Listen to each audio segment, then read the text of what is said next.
Tapi nak la ilaha illallah tolong gak hadir ya tak baleni neh dadi 6. Kok gak hadir? Jebule ping 1000 pun ndak hadir. Lah ini yang masalah. Terus kula waca ndak ini supaya sampean ngerti kalimat itu menjadi kualitasnya bagus ndak itu karena cara pandang. Itu tadi kalau sampean mikir surga dibikin semewah itu dengan fasilitas bidadari secantik itu, semuanya kelas A, itu ya bagi yang menerima la ilaha illallah. Neraka dibikin se ekstrim itu juga bagi yang nolak. Jadi ini kalimat pembeda, makanya kalimat haqqin 'alaiha nahya wa 'alaiha namu. Terus wa biha wa 'alaiha. Ijazah kene usume usum. Wa biha wa 'alaiha. Tren-tren ini kene wa 'alaiha wa biha. Wa biha apa wa 'alaiha? Enggak yang di sini umumnya. 'Alaiha nahya wa 'alaiha namut. Wa 'alaiha wa biha. Wa 'alaiha wa biha. Oh berarti orang jelas prinsipnya, gak jelas. Jadi kalau suwon Mbah Mun sepuh-sepuh niku fi akhiri hayati nu sering maos talqinu dzikri, karena memang beliau ingin di akhir hayatnya juga kita semua nanti di akhir hayatnya semuanya min ahli la ilaha illallah Muhammadur Rasul. Dan itu dimulai dari sesuatu yang sangat-sangat ilmiah. Yaitu tadi dimulai kenapa surga dibikin untuk sing iman la ilaha illallah. Kenapa neraka dibikin untuk yang menolak la ilaha illallah. Kemudian Rasul diutus untuk melatih la ilaha illallah. Nanti ada azab ya karena menolak la ilaha illallah. Ada maghfirah karena yang terima la ilaha illallah. Makanya istighfar, kalau cara oleh istihad, niku istighfar itu setelah la ilaha illallah cara kula oleh istihad. Di beberapa Indonesia itu thariqah punya istighfar dulu baru la ilaha illallah. Tapi banyak ulama yang berpendapat dibalik, la ilaha illallah dulu baru, karena istighfar itu didengar Allah itu setelah tauhidnya benar. Ini cara madzhabnya Abul Hasan apa? Asyadili, yaitu fa'lam annahu la ilaha illallah baru wastaghfir li dzambika li hadhil kalimah. Karena orang bisa dimaafkan itu berdasar kalimat la ilaha illallah. Misalnya begini ya, orang kafir itu kafir terus sampai 70 tahun. Sekali melafatkan la ilaha illallah itu yughfar lahum ma qad salaf. Jadi kullil ladzina kafaru iyantahu yughfar lahum ma qad salaf. Artinya orang kafir itu belum pernah tahlil, belum pernah istighosahan, ya belum pernah istighfar, tapi sekali melafatkan la ilaha illallah secara sah langsung yughfar lahum ma qad salaf. Berarti dulu mana la ilaha illallah sama istighfar untuk kepentingan dimaafkan Allah? La ilaha illallah cara madzhab Abul Hasan Asyadili, karena alasannya wong kafir sing kafir wae tanpa istighfar asal kalimat la ilaha illallah benar langsung yughfar lahum maqad. Jadi cara pikirannya Abdul Hasan Asyadili itu la ilaha illallah yang benar dan kamu baru istighfar nanti insya Allah pasti dimaafkan bihaqqi la ilaha illallah. Jadi fa'lam annahu la ilaha illallah baru wastaghfir li dzambika bihadil kalimah, karena sahnya istighfar setelah kalimat ini sah. Itu orang kafir yang kafir berpuluh-puluh tahun itu langsung diberi bonus sama Allah yughfar lahum ma qad salaf. Nah, ukuran iyan tahu pakai apa coba? Para wong kafir nak kowe mendo sangka kekafiran, ukurannya pakai apa? La ilaha illallah. Sekali la ilaha benar langsung yughfar lahum ma qad salaf. Makanya ketika ya Ja'far Shadiq, Sayyid Ja'far Shadiq beberapa lama arja ayatin fil Quran adalah qul lil ladzina kafaru iyan taru yughfar lahum ma qad salaf. Ketika mangane kan apik siswa malaikat wong kafir 70 tahun Gusti mau celek lu pisan langsung jenengan sepuro, mosok kula imam tahlil boten jenengan sepuro ya tapi masalahnya nak malaikat, tapi kowe golek wajib lah iku semare perkara iku semare masalah kan bangsa ora ikhlas iku mulai masalah. Nak sing mburi malah meneh, tapi kowe mau celek lu ambek gremeng mergo kesuwen dan nak kesuwen wong gremeng sing dosa sing tahlil apa sing gremeng? Sing tahlil ya melok dosa mergo kesuwen, sing gremeng dosa wong kalimat thayyibah kok digremengi. Nah terusno sing ngundang ya melok dosa pisan ribet kan. Ya ora ono fikih ngono ya ora ono. Maksudnya kula cerita daripada rawan dosa ya mendingan la ilaha illallah sing ora gremeng. Carane piye? Sing mimpin ya sing fasih sing cepet. Yen insyaallah. Oh teng desa kula anggere muni tahlil ben Gus Wak suweneng kabeh, mesti cepet. Jamin mesti cepet. Kalau ya sering ngomong, aku cepet lah lu mati sing suwi ya. Mergo suwi mari dosa gremeng ya perkara. Kiai-kiai kan dosungkan mek kula. Nah, tengah adat masyarakat kan nggih sampai Gus sampai anak kiai kan sungkan dadi kiai-kiai sing tua-tua akhirnya malah cepet. Dan ini harus dielmoni. Saya ulang lagi ya. Sebetulnya dalam thariqah Syadziliyah itu la ilaha illallah dulu baru istighfar. Alasannya apa?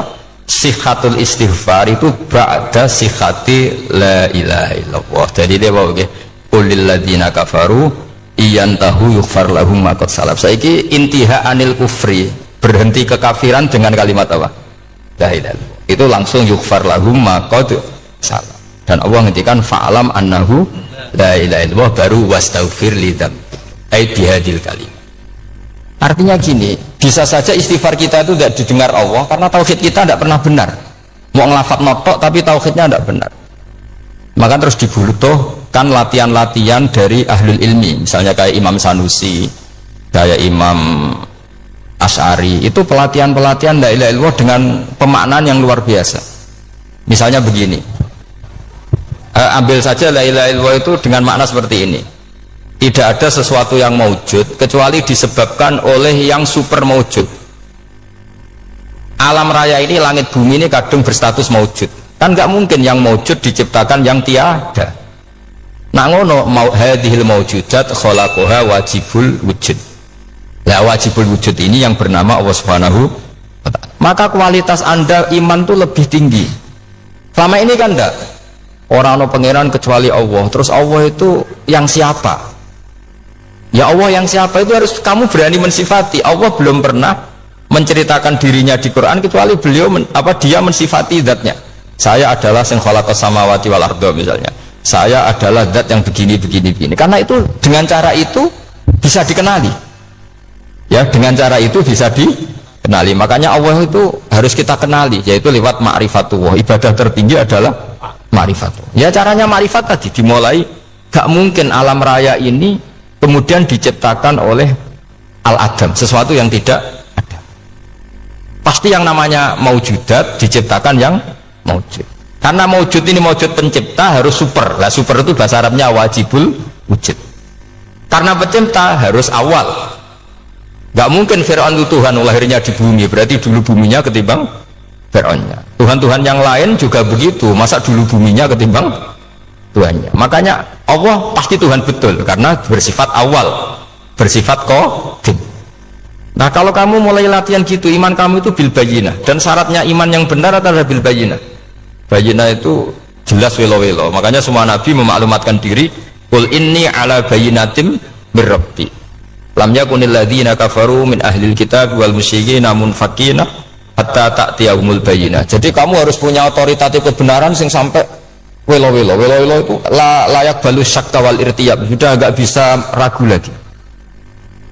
Nah saya khawatir kalau kita sudah tidak ngaji seperti ini, la ilaha illallah itu mau rutinitas.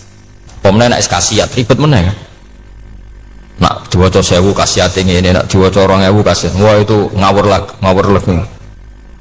Saya itu kemarin ketemu banyak orang pintar lah di Jogja. Itu saya cerita, mereka tanya saya, Gus kenapa engkau jarang berdoa? Saya bilang saya itu sering berdoa, cuma mungkin Anda tidak tahu kata saya. Doa itu syaratnya harus setelah sihhatil iman, imannya itu benar. Dulu ketika Gerwani itu kampanye komunis, itu gitu, anak-anak kecil disuruh memejamkan mata, ayo kamu minta permen sama Tuhan.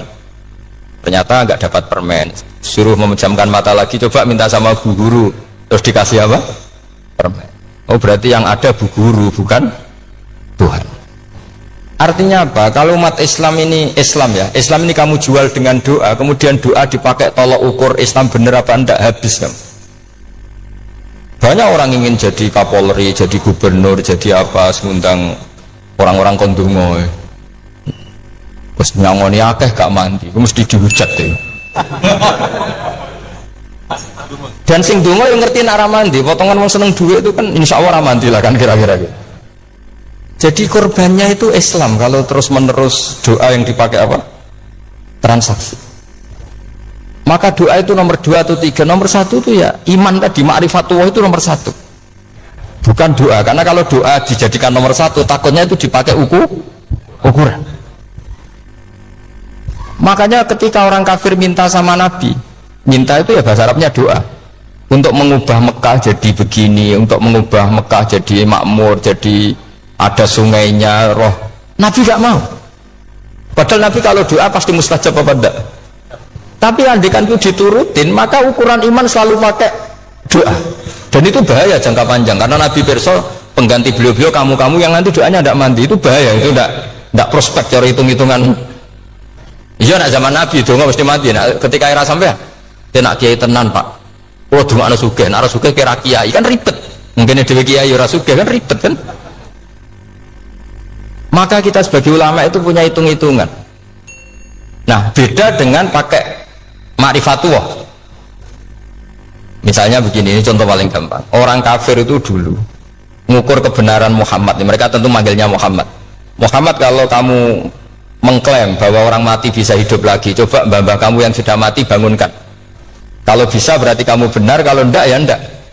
Pertanyaannya itu yang fa'tu bi abaina in kuntum shodiqin. Pertanyaannya, mengukur kebenaran dengan cara itu yang bikin standar siapa? Nah, Nabi itu sempat terdesak karena itu dipakai ukuran. Tapi kalau pakai ilmu mantek, jawabannya lebih gampang. Mengukur kebenaran dengan cara itu versi siapa? Versi saya. Kamu benar itu kalau bisa membangkitkan orang mati. Terus dari Nabi, ya kalau versi kamu ya kamu yang membangkitkan, nanti ditanya bareng-bareng. Ini kan kita seperti itu kan, kita sering. Artinya apa? Islam ini yang bisa mengawal hanya ilmu. Doa itu nomor 2, yang bisa mengawal Islam hanya fa'lam, harus ilmu annahu la ilaha illallah. Ketika orang kafir lo tanya, Muhammad kalau kamu Rasul betul, fasayir jibalu Makkah, jibalu Mekah kamu jalankan kemudian jadi emas. Dan orang-orang yang mati bangkitkan, kemudian kita tanya, adinuka hakun amla, agamamu benar apa enggak? Nabi andikan minta kira-kira dituruti Allah apa enggak? Pasti dituruti. Tapi masalahnya, masa menunggu itu? Masa Allah menjadi Tuhan nunggu itu? Allah selalu Tuhan baik orang percaya atau tidak. Makanya Allah tidak mau nuruti, karena itu jadi problem jangka panjang. Iya kalau Nabi mustajab doanya, terus era umatnya seperti ini. Sing kiai ini bendino dalail ora mesti mandi dongane. Wis langsung tirakat lah ora mesti mandi dongane. Nak bab donga niku wis padha wae lah. Misalnya mesti mandi, nak wong waras mesti dienggo donga husnul khotimah, ora dienggo golek sugih, itu mesti amatir. Nah masalahnya nek dienggo husnul khotimah bagi mereka yang kedonyan ya gak ngefek, dianggap tidak prospek. Panjang kan? Makanya itu pinternya Nabi, nomor 1 itu al-ilmu, fa'lam annahu la ilaha illallah. Lagi wastaghfir li dzambi. Gimana kalau suwon, kenapa ini cerita Mbah Mun, kenapa akhir-akhir beliau sering talqinu zikri, sering melatih zikir. Itu sirinya diantaranya bahwa kalimat ini harus menjadi kalimat super. Kalimat sing alaiha nahya wa alaiha namut wa alaiha nub'ats, atau wabiha nub'ats insyaallah ta'ala minal. Ya itu tadi, kita sebagai kiai itu ikut menjaga ini. Jangan sampai kalimat ini membosankan. Tahlile suwi barbar segitu ono sing nyoal la ilaha illallah Muhammadur Rasulullah lane kurang panjang, wakaf ta ora terus panjang. Bahwa agama ini dimulai hatta ta'tiyahumul. Jadi sesuatunya harus benar-benar sampai jelas. Orientasi para ulama dulu itu cara menerangkan la ilaha illallah itu sampai difahami an bayinatin. Makanya semua nabi memaklumatkan diri kul inni ala bayinatin mir rabbi, sampai di situ. Dan semua cerita-cerita di tafsir Jalalain, di apa-apa itu ukuran kebenaran itu lam yakunil ladzina kafaru min ahlil kitab wal musyrikin namun fakina hatta ta'tiyahumul bayyinah. Mohon. Maka semua kita itu harus punya kecakapan untuk merangkai dalil. Kalau ada pengalaman saking kitab-kitab turos, kitab-kitab dulu. Itu ketika beberapa ulama ditanya, dulu ketika ulama-ulama dulu berdebat tentang apakah imanul muqallid, imannya orang yang tidak bisa berargumentasi tentang Tuhan itu diterima apa enggak. Rata-rata ahli sunnah bilang diterima, tapi tetap dengan catatan itu potensi goyah. Itkul man qallada fit tauhidi imanu lam yakhlu min tardidi. Tapi ternyata ulama-ulama itu prakteknya juga mengajari masyarakat supaya ada sedikit dalil atau kepastian logika. Masyhur itu lama dulu ketika tanya orang-orang Arab, orang-orang desa, ya Arabi, bima arafta rabbak, kamu kok tahu kalau Tuhan itu ada, itu gimana? Jawabannya mereka meyakinkan, al-ba'ratu tadullu alal ba'ir wa atharul aqdam yadullu alal masir. Ono pletonge sapi ya mesti ono sapine, ono atharul aqdam artinya ono tipake wong liwat ya mesti ono sing liwat. Sehingga itu sudah dianggap cukup kalau ada makhluk ya ada khalik. Artinya terus menjadi gampang ketika Allah ngendikan misalnya am khuliqu min ghairi syai'in, mosok hadhil makhluqat sing maujudat kemudian khalaqahal adam, itu kan nggak ketemu akal. Maka termasuk kekaguman saya sama kitab Fathul Bari sarahnya Bukhari itu ngendikane wahada sing inda ahlil mantak yusama iltidzadan aklian, bahwa agama ini harus ada kenyamanan secara akal. Kalau Nabi membahasakan wajadah halawatal apa? Iman yang manis itu misalnya kita profesor, kita ilmuwan, kita seorang yang top, yang paling cerdas di dunia, kemudian kamu secara agama didogma oleh pimpinan agama kamu, kebetulan pimpinan agama kamu misalnya komunis, terus diberi ajaran misalnya hadhil maujudat khalaqahal adam, yang maujud ini diciptakan ketiadaan. Kan mungkin profesor lah mesti stres, iya wong Adam kok ciri utama ketiadaan ya layu asiru saya tidak ngefek. Bandingkan dengan misalnya kita goblok lah, petani lah, wong paling goblok lah misal diajari bumi ki ono mbah wonten, terus sing gawe bumi ono ya ono, wong barange ono kok sing gawe ra ono. Lebih gampang lah itu cara Fathul Bari. Hadaddin itu mudah sekali, sahlah qoriba. Kalau dalam baca Said Abdul Al-Haddad itu hadil kalimah sahlah qoriba. Sahlah qoriba itu enak difahami karena ya sudahlah, kalau hadil maujudat ya khalaqal maujud. Berhubung maujud ini maujud khaliq ya wajibul wujud, kira-kira maujud super lah atau kausa prima atau apa. Jadi segampang itu ulama menerangkan tauhid. Nah khawatir saya kalau penjelasan seperti ini sudah hilang terus mau wong takok kasihate, nak modal sak mene paket ngene, nak sak mene paket ngene. Lah anak ramadi terus mental, judul ilmu yo ngobos. Nah ini kan jadi tersangka. Makanya saya tadi bilang, saya berkali-kali saya belajar tauhid, belajar ilmu mantek, itu kepentingan saya hanya satu, supaya orang familiar dengan logika la ilaha illallah. Itu tadi mulai yang pelatihan kelas ringan, yaitu tadi al-ba'ratu tadullu alal ba'ir wa atharul aqdam yadullu alal masir, sampai pelatihan yang agak berat, tapi sebenarnya tidak berat-berat banget. Karena tadi am khuliqu min ghairi syai'in, masa kalian semua yang sebegini hebat maujudat kemudian kamu disebabkan oleh sesuatu yang tiada. Itu buat sampean profesor lagi saya song logika, wong barang ra ono kok nyebabno aqdam yadullu alal masir. Jadi ono teledong ya mesti ono sapi ini, ono tipak tracaane tak kaki ya berarti ono sing barli. Artinya hadil alam ini atharun min athari kudratu. Sekolah suwun kula wau mun maca sanad talqinu dzikri dari Mbah Mun, dan saya berharap kita ini saling menopang. Makanya saya Gus Yofur itu sering belajar mantek sampai belajar usul fikih, karena nggak bisa kita tanpa ditopang ilmu-ilmu seperti itu, nggak bisa, karena banyak khurafat, banyak syubhat.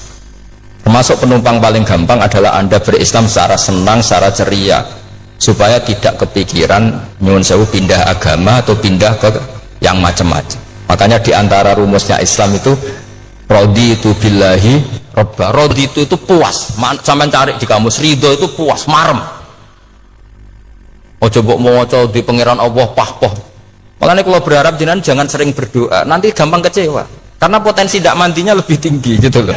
Jadi pokoknya seneng pangeran ku sapa sing gawe langit bumi, sing ngekek oksigen ra usah bayar, sing aku elek lah ya payu rabi, nyifati pangeran sing wis terjadi lho. Ora usah bayangno, wah aku njaluk jadi bupati ya ora njaluk sugih, ribet.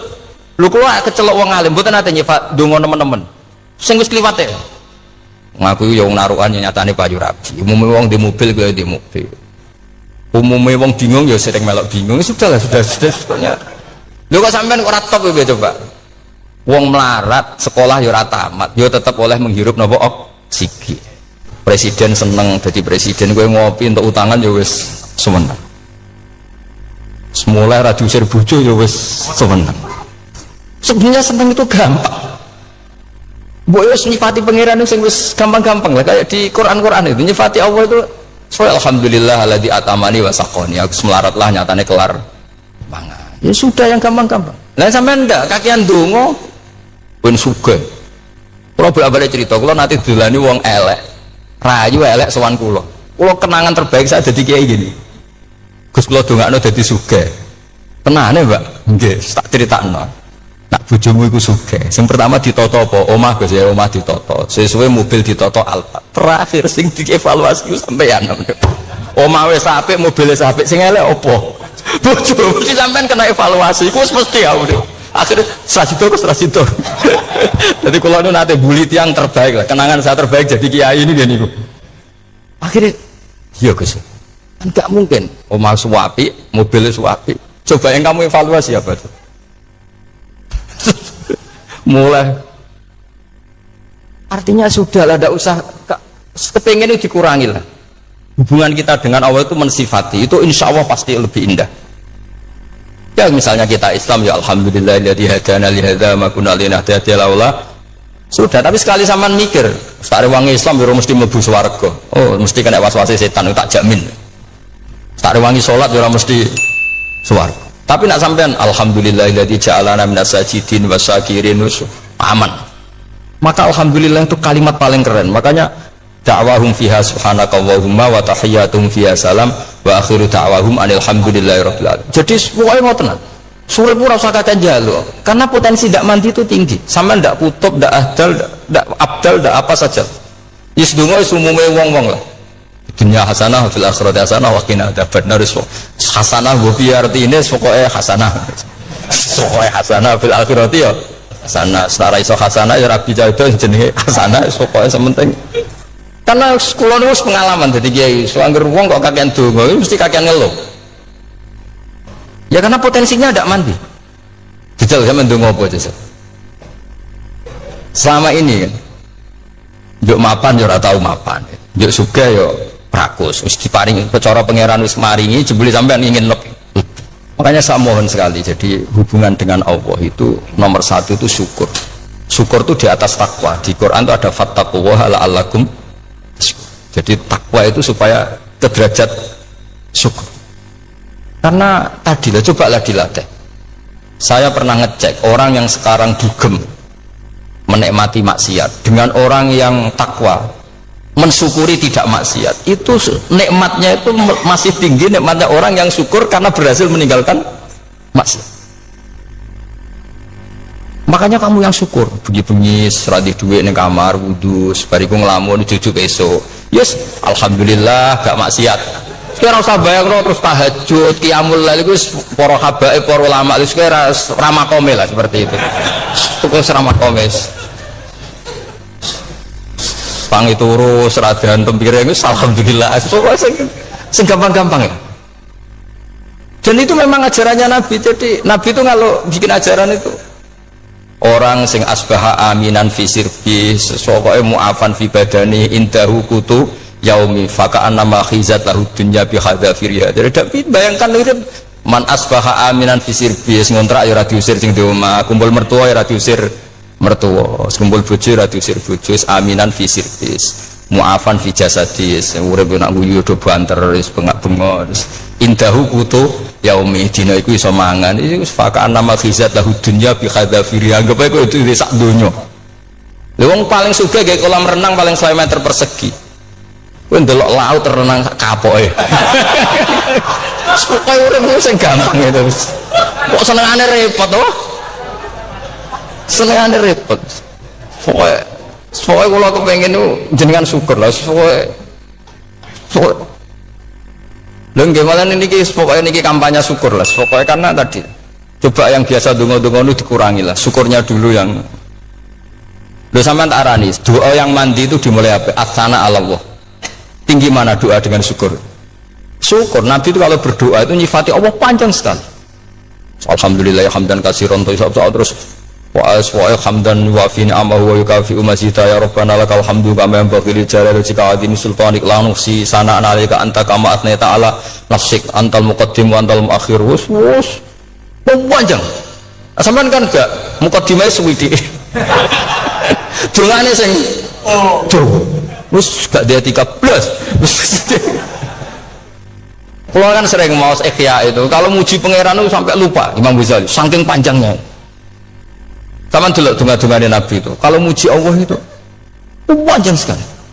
Dungane sithik. Mak jenengan muqaddimah alhamdulillah rabbil alamin nabi angob. Pas donga ya Allah ya Rabbana menanan.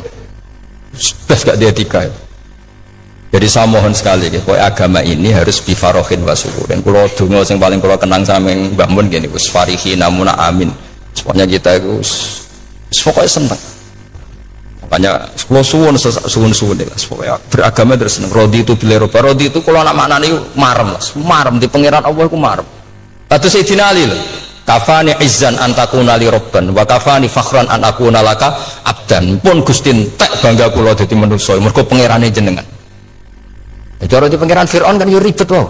Wis mati tenggelam dadi ton. Terus wa kafani fakhran an akuna laka abdan. Kulo nu seneng banget mergo dadi kawulane jenengan. Misalnya jadi kawulane presiden ya iso coplok, kawulane menteri kadang ketangkep KPK, kawulane musuga kadang bangkrut, ribet kan?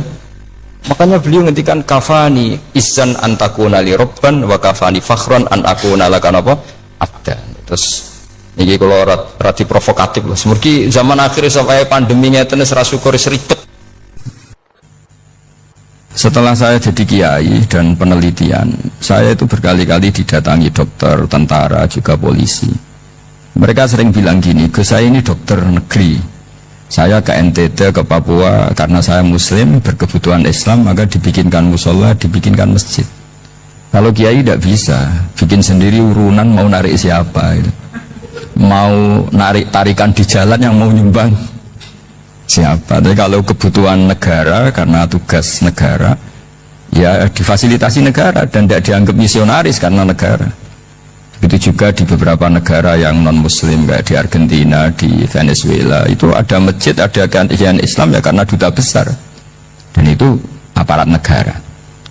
Disinilah kearifan para ulama berkoalisi dengan umarok dengan makna yang positif bahwa agama ini harus ditopang umarok, sistem negara. Tentu di situ ada tentara, ada polisi, ada macam-macam.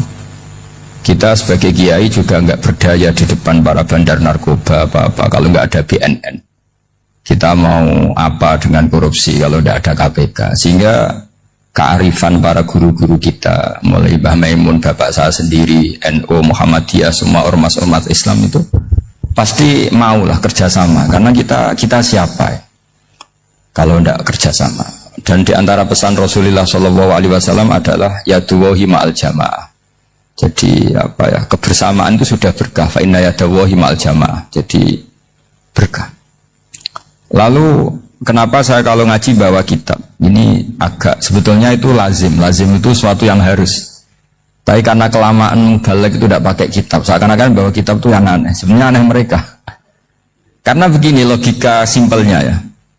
Umat Nabi ini berhak dapat apa coba? Berhak dapat warisan yang paling luhur, paling hebat, paling jernih. Apa itu Quran dan hadis? Pertanyaannya, siapa yang paling punya hak otoritatif untuk menerangkan Quran hadis? Ulama. Ulama yang mana ya? Yang kapabel, yang sudah diakui dunia kayak Imam Ghazali, Imam Bukhari, Imam Syafi'i. Artinya kalau kita tidak pakai materi itu ulama mendapat pikiran kita, bukan mendapat pikiran mereka. Saya ulang lagi, kalau kita tidak pakai materi yang otentik, yang orisinil, ulama umat ini mendapat pikiran kita, bukan pikiran mereka. Maka saya berusaha supaya teman-teman atau semua umat Islam dapat pikiran-pikirannya Imam Ghazali, pikiran-pikiran Imam Bukhari, pikiran-pikiran Abdul Qasim Al-Junaidi, kejernian-kejernian Abu Yazid Al-Bustami. Kejernihan itu diantaranya adalah misalnya makalah yang menurut saya itu makalah yang super. Jadi untuk ngadepi krisis karena COVID atau karena apalah, itu lama dulu sederhana sekali. Beliau punya rumus yang mungkin jarang didengungkan orang, tapi saya akan kampanye rumus ini. Al-istighna hakikatul istighna itu adalah al-istighna anis syai' labihi. Jadi pemenuhan kebutuhan yang sebenarnya adalah kita berusaha menghindari sebanyak mungkin kebutuhan yang sekunder, yang nggak penting. Bukan memenuhi semua yang kita inginkan. Jadi misalnya begini ya, kalau kita lapar, itu keinginan kita itu makan enak apa asal makan? Tentu jawabannya asal makan yang sehat. Tapi kalau nuruti nafsu kita, makannya yang enak, teman makan ya enak, terus di warung yang favorit. Ini kan satu kebodohan. Kenapa untuk makan saja butuh definisi sekian banyak? Yang kita harus kecewa, warung favoritnya bisa sudah tutup, atau kita ke sana harus macet, ribet. Yang benar-benar arif dan bijaksana itu adalah al-istighna anisya. Sesuatu yang tidak mendesak itu jangan jadikan kebutuhan.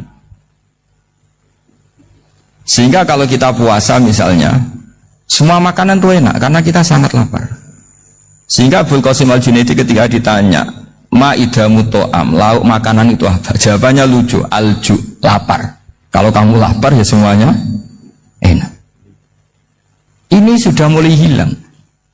Kita bilang makan enak itu ya sate, ya gulai, ya pizza yang kita senang. Akhirnya apa? Untuk nikmatnya Allah itu kita jadi ribet. Apalagi yang orang-orang fasik harus ditemani perempuan yang tidak halal misalnya, atau harus ada ajudan, ribet. Nah pertanyaannya, orang yang ribet sama yang nggak ribet itu pinter mana? Pinter yang nggak ribet. Nah ini kearifan-kearifan yang mulai hilang.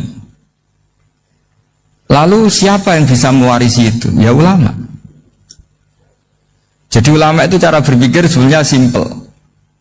Makanya mereka sering kalau tahajud itu, di antara makalah Sayyidina Ali paling terkenal dan yang menjadikan beliau punya derajat yang luar biasa itu adalah kafani izzan antakuna li robban wa kafani fakhron an akuna laka abdan. Ya Allah, saya ini sudah begitu mulia, begitu terhormat dan sangat-sangat terhormat karena yang menjadi Tuhan itu Engkau. Jadi rumus pertama itu karena menjadi Tuhan itu Engkau.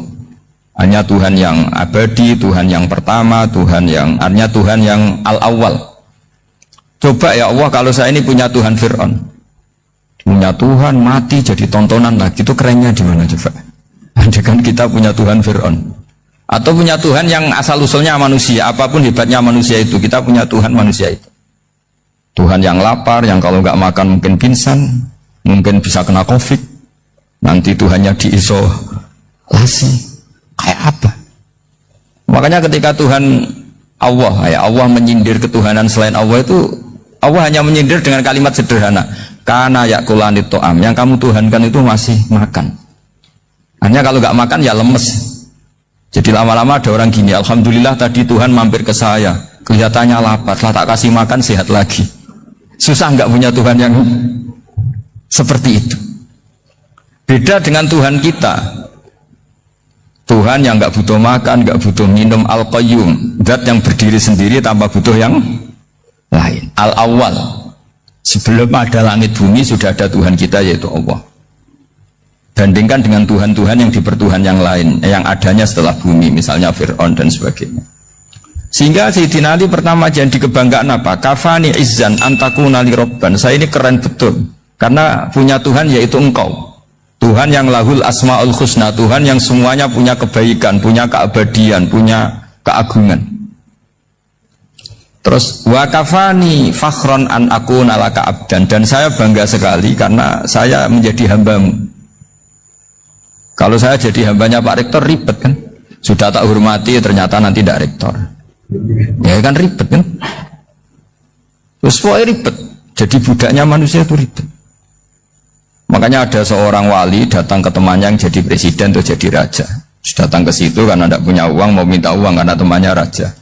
Setelah sampai sana ternyata temannya ini karena orang soleh pas berdoa, ya Allah saya minta ini, minta ini, minta ini. Terus si wali tadi pulang. Tanya, kenapa kamu pulang? Ternyata dia sama, masih minta-minta kayak saya. Jadi sederhana, sama-sama minta kamu, minta zat yang kamu mintain katanya. Jadi dulu itu orang itu sebegitu dekat dengan Allah. Sehingga si raja ini terus ketemu wali tadi, tanya, kenapa kamu menyepelekan saya padahal sekarang saya raja. Terus ditanya sama wali tadi, karena temannya, Kalau kamu di padang pasir tidak bisa minum dan harus minum 1 gelas, dengan ongkos kamu harus mengasihkan semua kerajaan kamu demi minuman itu. Pilih mana, minuman apa tetap jadi raja? Ya saya milih bisa minum. Saya tidak raja tetap hidup, tapi kalau nggak minum mati. Bagaimana Anda bangga dengan satu kerajaan sing la yusawi kak samain, yang tidak sama dengan segelas air? Jadi artinya terus mereka melihat jadi raja itu ya biasa, jadi presiden biasa, jadi rektor biasa, karena mereka biasa berlogika hakikatul izzah itu ya taqarrub ilallah, yang benar-benar terhormat itu ya dekat dengan Allah. Begitu seterusnya mereka bikin paradok-paradok yang aneh, tapi itu menjadi pelajaran. Bapak saya Ki Nur Salim itu senang baca anekdot Nasiruddin Koja. Itu kalau bikin orang-orang aneh, itu dia datang ke satu pesta pakai baju lusuh, pakai sarung lusuh atau celana lusuh, sama Sohibul Bed yang punya acara dibiarin. Setelah dibiarin dia pulang pakai jas, pakai dasi, pokoknya keren, dihormatin, pakai alpat, pokoknya dihormatin, silahkan. Pas dia disuruh minum, minumannya itu disokkan saja ke sakunya. Jas, kamu harus minum yang banyak karena kamu yang dihormati, bukan saya. Terus makanannya semuanya diletakkan di saku, ada yang apa, ayo kamu makan yang banyak. Alpatnya juga gitu, dikasih sate apa, ayo kamu makan yang banyak. Mereka tidak melihat saya, melihat kamu. Akhirnya orang satu pesta itu istighfar semua, berarti kita ini salah. Terus dia pidato, kenapa kamu ngomong gitu? Tadi saya datang, orangnya sama. Gara-gara beda pakaian, penghormatannya beda. Berarti yang berhak dapat makanan ini jasa ya, bukan saya. Betapa naifnya kita sebagai orang. Ternyata kita masih hormat sesuatu yang seperti itu, yang atribut lah. Jadi orang-orang sufi itu orang yang bisa menertawakan dunia. Akhirnya ya, pertama dia dianggap orang gila, masa jas dikasih makan, dikasih minum. Tapi secara fikih dia benar, haram dia makan. Karena pas dia datang dibiarin, setelah pakai jas dikasih makan. Berarti hakikat yang dapat rezeki siapa? Jasnya apa orangnya? Jasnya apa orangnya? Jasnya. Jadi itu orang-orang sufi, kearifan orang-orang dulu itu bisa ngelola hal-hal yang keseharian menjadi luar biasa. Ada seorang wali melihat istrinya makan 1 piring, anaknya makan 1 piring, ditanya, kalian kenyang? Wah, kenyang sekali. Melihat anaknya minum kopi 1 cingkir, senang. Kalian senang sekali. Wah, kalau senang dengan hal-hal yang murah bisa, ngapain harus senang dengan hal-hal yang mewah? Bodoh sekali saya. Sehingga terus mereka bisa qanaah. Qanaah itu ya hidup itu simpel, sederhana. Jadi tentu saya tidak akan ngomong yang muluk-muluk, selain itu tidak bidang saya juga apa ya. Kita ini butuh obat di kondisi Covid seperti ini, butuh kesederhanaan, butuh apa ya, istighna tadi. Kita harus istighna billah an ghairillah. Jadi sudah cukup bahwa Allah ini segalanya. Sehingga tadi saya dengarin himnenya Unisula, yang paling saya kagum adalah dimulai dengan kalimat-kalimat thayyibah. Di antara tugas suci Nabi Ibrahim dan semua Nabi adalah wa ja'alaha kalimatam baqiyatan fi aqibih. Nabi Ibrahim itu Nabi yang diberi gelar Allah. Dia adalah Nabi yang menjadikan kalimat tauhid itu kalimat yang abadi. Fi aqibih, di anak turunnya, di semua generasinya, baik anak turun karena gen maupun karena pembinaan, karena pendidikan. Ini penting sekali saya utarakan karena apa? Satu kehidupan itu sebenarnya digerakkan oleh kata-kata, oleh mutu kalau orang bahasa modern. Sehingga banyak ulama mengatakan al-ibarat kutun li'ailatil mustami'in, bahwa redaksi atau mutu atau pegangan hidup itu penggerak kehidupan. Sehingga sebetulnya manusia itu digerakkan oleh kalimah-kalimah itu, oleh moto-moto itu, oleh prinsip-prinsip hidup itu. Misalnya orang Palestina itu tiap hari ke pasar gitu. Mereka ke laut itu. Ditanya, kenapa tidak takut tembak Israel? Jawabannya lucu. Kena tembak ya mati, enggak makan ya mati, enggak kerja ya mati. Ya sudah, sama-sama mati, ya mendingan aktivitas normal. Tapi saya tidak menyarankan itu untuk melawan COVID. Ini cerita saja. Kamu jangan provokator itu. Karena ini wilayah sensitif. Jadi banyak orang yang poligami, kalau ditanya alasannya gitu, istri satu ya cerewet, dua ya cerewet, mendingan 4 katanya.